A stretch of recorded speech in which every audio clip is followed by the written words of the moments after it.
Welcome to Nerdblurb.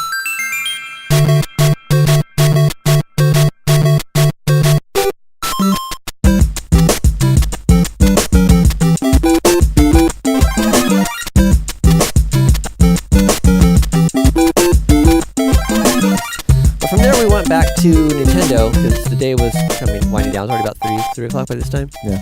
And we were hoping that we can get in, squeeze in at the end of the day for the Nintendo stuff. So we went back there and got our hopes up a little bit. The line wasn't there, so we're wrapping around, and we were like right up where you'd walk in. Unfortunately, the line still showed closed. So Edgar worked his magic on one of the ladies there. I've been to enough of these E3s, and I know enough about the tricks where I know that if it's really popular, they close down the line early. So Just that people to be sure. Yeah, just to be sure. So they basically had about an hour's worth of people, and we had about 3.5 hours or 2.5 hours left of E3. So we're like, they've got to open it back up. Otherwise, they're going to be sitting there with nothing to do. So we decided to hang around. We kind of loitered. Yeah, there's definitely loitering and going on. That's when Edgar actually ran into Reggie. Is when we were loitering. Oh yeah, in his booth. yeah. It was so weird. He walked by. I was like, "Oh my gosh, Reggie!" And dude, he had like a group with him, and they were rushing him through like he was Obama. It's like they were did, just right? shoving people out of the way, and he was like a horde. A little awkward. Anyway, so we only had to hang out for maybe 20 minutes before they finally opened the line, and as soon as they opened it up, we bum rushed in. They thought it would take us about 40 minutes to get up there. It actually took us probably closer to an hour and a half. Mm-hmm.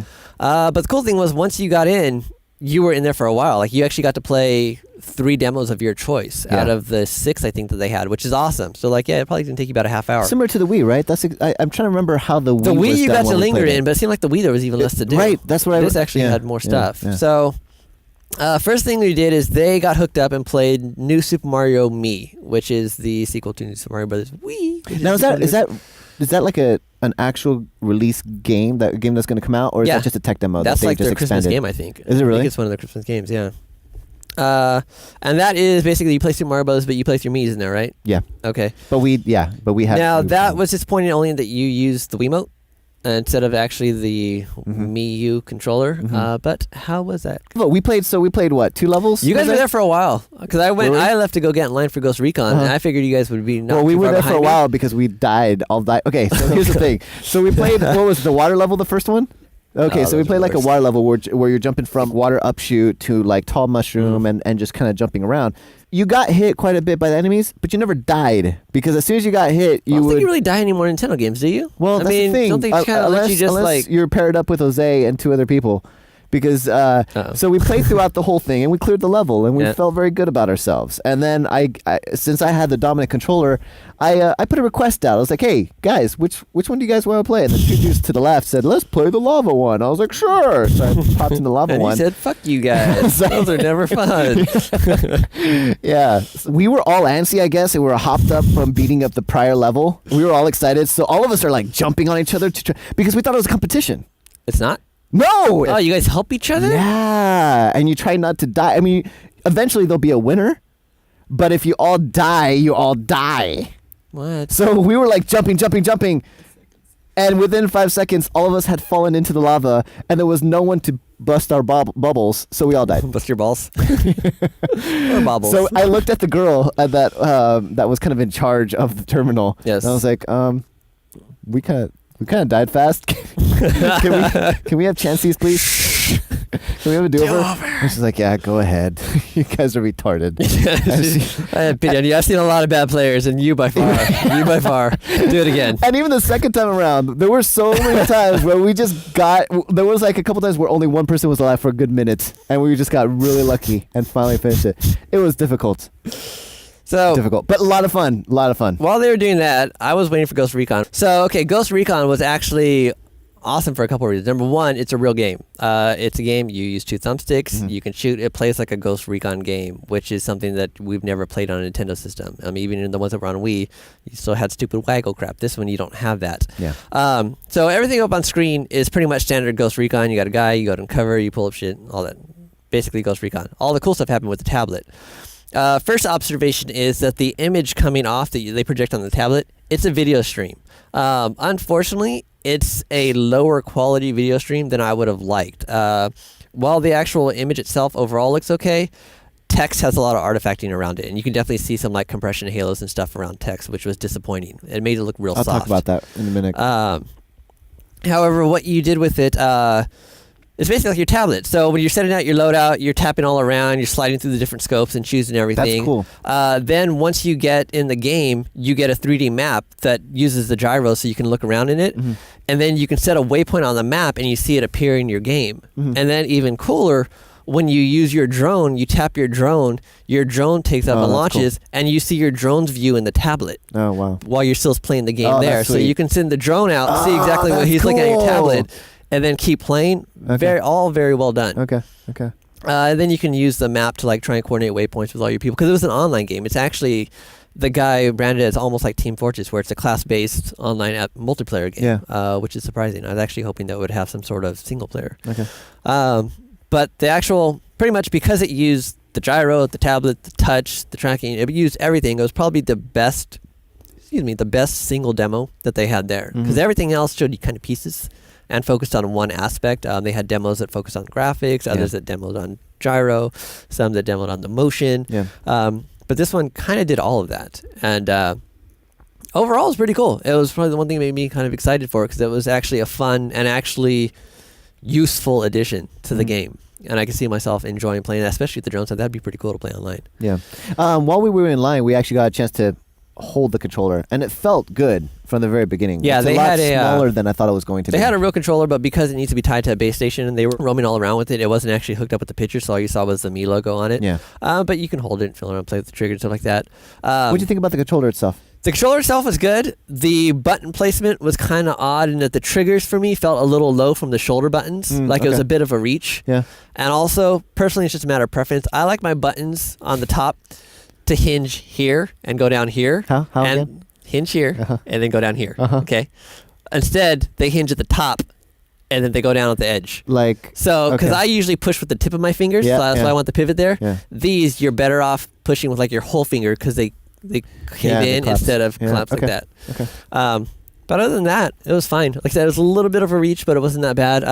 The joysticks or the analog sticks feel super smooth and squishy. Yeah. They're really, really soft. Yeah. To the point, actually, where I was having trouble aiming in Ghost Recon. Like, I'd actually have to play with the sensitivity because I was real jumpy. I was missing I would say it was felt a little loose. It felt good, and it could be these are still prototypes. I don't know how they get it with that particular Nintendo brand spring because it feels like this weird, just jelly-like elastic, but it could have a little more resistance. And then the face buttons, disappointingly, they're still really tiny. The D-pads, that itty-bitty ass tiny one, almost from the Wiimote, and then the little face buttons are kind of smaller than what I would expect them to be. But overall, though, it's the same exact plastics they're used on everything else. So if you felt a Wiimote, you kind of know exactly what this feels like. It doesn't feel too out of place when you're actually playing a game. No, the size is good. The screen size is good. The width that your hands are apart and how it feels, it actually feels pretty natural. It's a little stiff, like it's a little kind of rigid. Well, I was worried that it would feel like holding an iPad.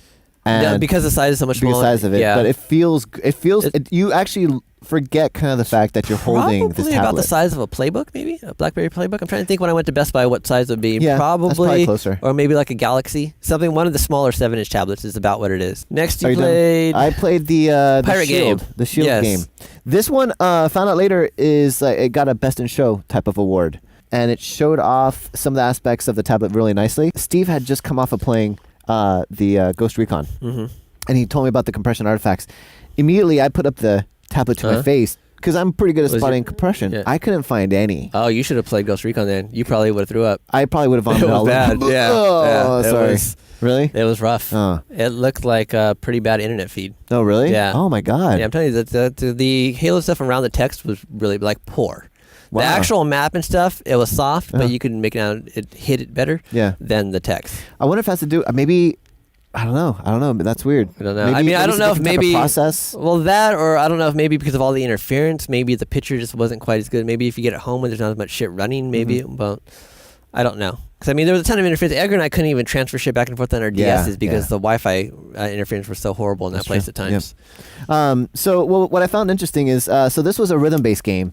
It's Parappa the Rapper. Imagine Parappa the Rapper, like cutouts like that. So not it's like animated cartoons, little flat cutout figures, like Paper Mario style, actually. Yeah, like Paper Mario. That looks like. So there's this pirate ship, and they start launching shots at you, arrows. Yeah. And the whole point is to block the arrows, and then shake them off to the rhythm of the game. Yep. The remote acts as your shield, so you actually got to move it up and around, stuff like, and he'll tell you where it's going. But it's also rhythm based, so you're getting a lot of like center, left, right stuff, which would be like chop, chop, kick stuff from Parappa the Rapper. So he'll tell you, what positions you're going to hit. So center, left, right, and then you beat center, left, right, and you join to the beat of the song. And before they shoot the arrows at you, you'll actually see them when he calls out the direction. You'll see how many arrows they shoot, so you know to wait till all those arrows land on your and then they'll pallet. hit your screen. You'll see it on your screen, and then you got to throw it down to shake them off, right? And then you get ready for the next set. Yeah.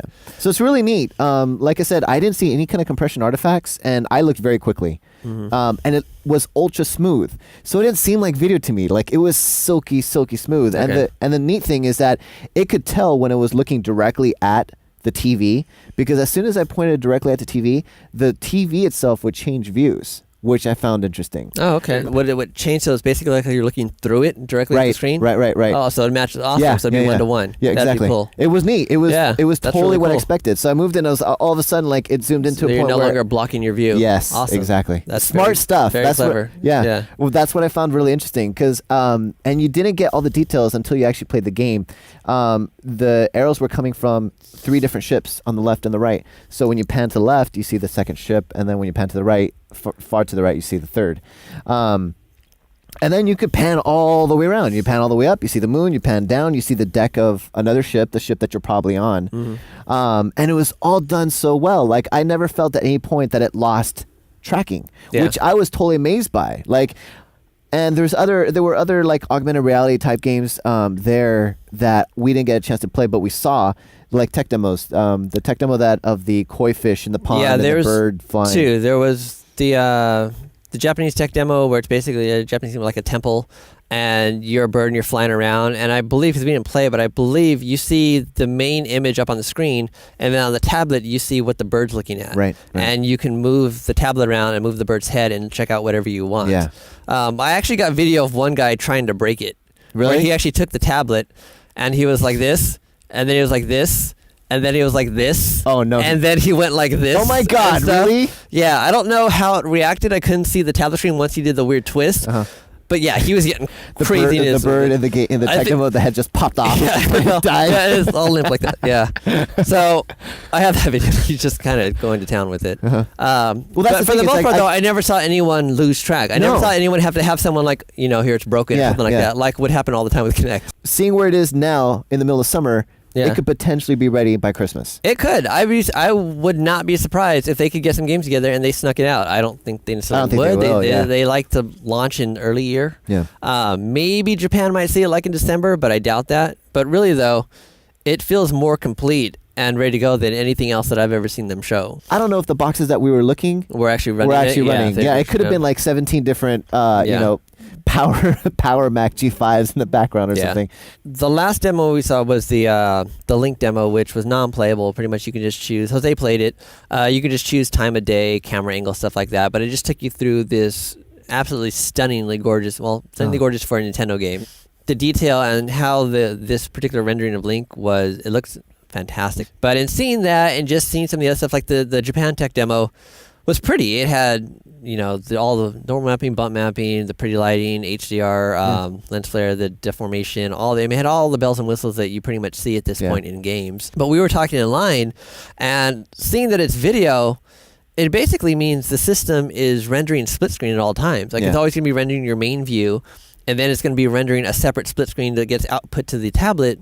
By rendering that to video, which itself is taxing. In the case of Ghost Recon, because they keep touting the feature where you can turn off the TV and continue playing on the tablet, Ghost Recon, you need a TV and a tablet to play it. Well, like the Mario game that Jose and I played did not need the TV. Okay, yeah, so that could have been that shot one. down. Yeah, if you noticed, none of us actually played That's with right. the controller. You guys just it was just there. I don't know if it's gonna be like a sort of, where they always have like, made for 2-player, 1080p, They'll probably be a checkbox, like use like screen share. Yes, like that. Whatever it is. All the different brochures and demos and everything they've showed, all the literature, every single picture shows one U controller playing the game, and then they have separate Wii remotes to add different people. So if you guys are trading in your Wii systems and you're planning on getting this, you might get it. Save all of your Wii peripheral shit. What were your thoughts when you saw the press conference? I was skeptical as to why I would need the tablet. I was worried about the size, how comfortable it would be, and just really if it's something that I would want to use. Yeah. I mean, really, true to Nintendo form, they just made it about the games. Like, this is our console. This is what it can do. Now get out there and play it, and you'll just get it. So you liked it? After playing with it, I can't wait to own one. Welcome to Nerdblurb.